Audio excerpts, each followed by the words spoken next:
everyone, good morning or good afternoon na ba? Anong oras na? 11:35. So magandang araw po sa ating lahat. Bali, i-flex ko lang yung pinasabay ko na order kay Mr. Taobao. Kay Taobao. Bali, kay Waki ako nagpasabay. So siya yung nag-order kasi may apps siya na Taobao. At sa kanya kami nagpapasabay. So ito yung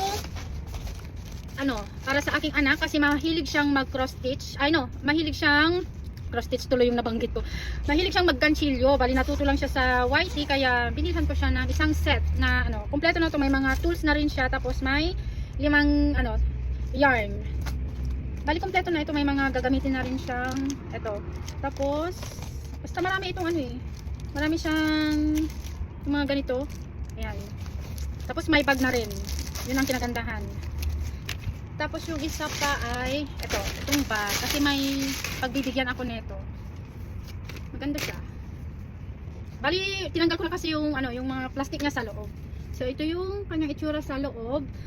Marami ka ring mailalagay dito. Tapos ang cute ng handle niya kaya nagustuhan ko siya.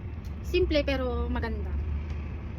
At yung pang last, ito naman, yung para sa akin. Tapos may ito siya Ito siya, dress ito tapos may kasamang belt. Bali nung nagtanong ako sa marketplace, sinabi niya sa akin 198 Hong Kong dollar. So ang mahal-mahal naman. Kaya yun, nung pino-check ko kay Boss Waki, mura lang. Kaya sa kanya ako nagpasabay. Kasi sa marketplace, ang offer nila sa akin is 198. At hindi ko yun kaya kasi sobrang mahal. Pang lang kasi ako, yung mura-mura na mga damit lang. Pero pag yung masyadong mahal na, hindi ko sasayangin ang pera ko sa ganung ka-presyo ng mga damit.